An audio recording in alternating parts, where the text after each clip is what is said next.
year. You guys avoided it with really those last 5 minutes. What was the key to pulling it out and avoiding the upset? Yeah, I thought, we just had, oftentimes you have one guy have an off night or two guys, and all the credit goes to UNCG from a defensive standpoint. But we had a lot of guys just not play as well as they have, and they kind of all did it in one game, or not all, but many. But I thought down the stretch, our guys played composed. We talked yesterday a long time about 5 seniors coming in here, and I thought that their team came in with great confidence. I thought they played with great maturity.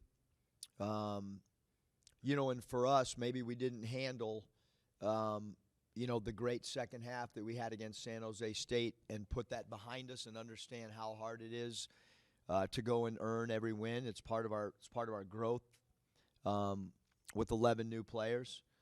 But certainly, down the stretch, we played well enough to win the basketball game. Can you give us an update on Trevin? No, there won't be any update until he gets with the medical people tomorrow and they're able to MRI it or X-ray it, or what, so we won't know until tomorrow. That's a tough thing, for the players to see their teammate go down like that. How'd you think they handled that? How'd you think you handled not having one of your best players from most? Yeah, I mean, it certainly changed. On a night that we were really struggling, it certainly changed the complexion of we had a lot of players playing out of position that we'll have to try to get corrected very quickly before we play a really good Oklahoma team on Saturday. And then we just, you got to be ready. We need everybody ready to play from start to finish. Y'all had 6 FTAs in the first half, 27 in the second half. Was that a point of emphasis? I would say so. I thought we, when you're making threes like we were, against San Jose State, and you get good quality shots and you have some rhythm and you're feeling good, then you want to encourage guys, and on nights like tonight, when we clearly struggled from 3 the entire 40 minutes, then you've got to adjust your game, and you have to understand that, all right, we're trying to win the game right now, and we got to dribble, drive, attack. The three's not falling. So I think, going 3 for 18, we have to limit our attempts on the nights that it's not falling, and on the nights that the 3 is falling, we probably need to take a high volume. So. And Nick was in here, and he was critical of his own defense, but he gave you 22 points. Curious how you assess his overall game tonight. Yeah, I think tonight defensively, the entire team has got to get better than what we defended, especially from 3. I thought Nick was really good offensively. The 11 FTAs were really important on a night that we struggled. In virtually a second game to have 22 points is especially when we only scored 65.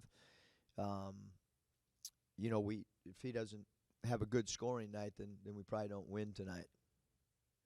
What did Greensboro do to give you guys trouble in the first half? I mean, anything in particular? Not, we only had 12 turnovers, and the majority of that, I only have the full. I don't know how many we had at half. I think maybe 9.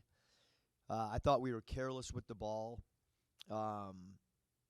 We had just poor shooting field goal percentage really across the board. I thought that Mackay was really effective, having a double-double. I thought he was a game changer. I mean, the block shots, the protection of the rim, limiting our opponents tonight, paint points.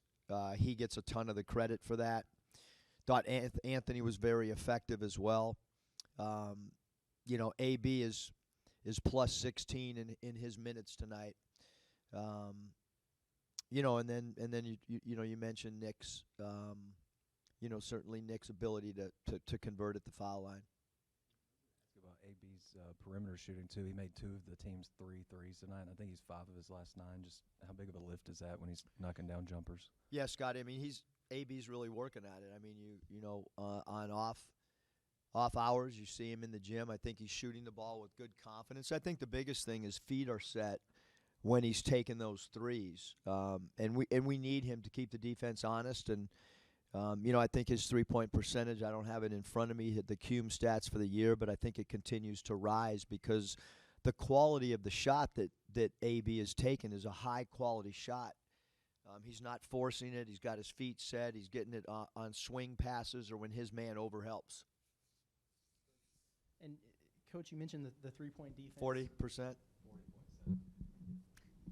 Allowed 9 3-pointers tonight, and then you've been turning teams over at a high rate, only turned them over 9 times.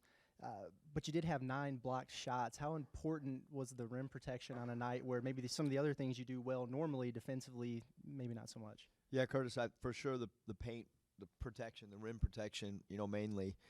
Makai was phenomenal. Defending the threes, some nights we've been absolutely incredible on a positive note, and tonight we just didn't took a step backwards offensively and defensively, and on Thursday and Friday we gotta try to get right, and Friday's obviously a travel day too. Eric, I know you talked about having short practices the other day, and I heard you on the radio. I assume you had a short practice yesterday. I was asking the guys about that, and Nick said, well, we're not going to have a short practice tomorrow or something like that. I mean, are you going to work them out pretty hard? Or? Yeah, I think we'll go.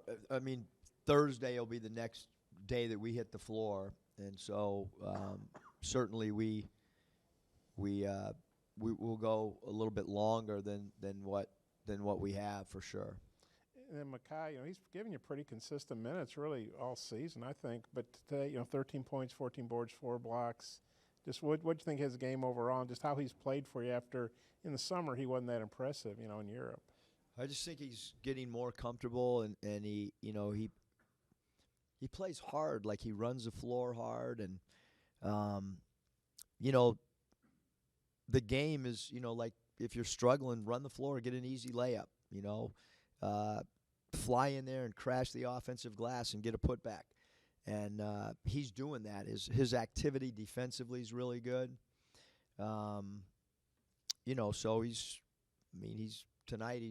If you point to someone that just says, hey, coming into the game, did you think you were going to get a double and 4 blocks? I mean, his stat line is really impressive. Has he surprised you considering where he was, like say in the summer? And I know that's not fair because he hadn't been here that long, but has he surprised you? Well, I mean, we saw his agility, his ability to move his feet when we watched film, when he played at Rhode Island, and that's why we were really intrigued with him. But I just think he's been very, he's adapted to our culture. Maybe early on it was he was still trying to learn what the expectations are and things like that. Nick, you obviously went on minutes restrictions, 39. How good was it to see, and you needed them. You probably needed every second of them tonight. How good was that to see him be able to play 39 minutes and be pretty effective? Yeah, obviously we were a little bit concerned about his wind and conditioning, but I thought he was fresh enough to make some foul shots when we needed. Coach Devo finished with a double-double tonight. I'm curious what you thought of his performance. Yeah, I thought Devo did. He played a lot of the, we had him guarding some 4s, and we played him out of position just because we were kind of doing stuff on the fly with TB getting injured. But I thought his energy was phenomenal.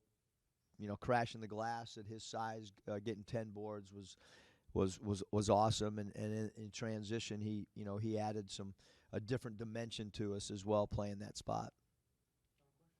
Yeah, Anthony picked up his second foul pretty early in the first half and then came back in. And then Devo obviously played with 4 fouls for a good bit there. What was it like kind of having to make those decisions on the fly and kind of realizing the sense of urgency there? Yeah, I thought it was really, really, really important to let them maybe play through some foul trouble that in the past I haven't just based on the complexion of the way the game was being played.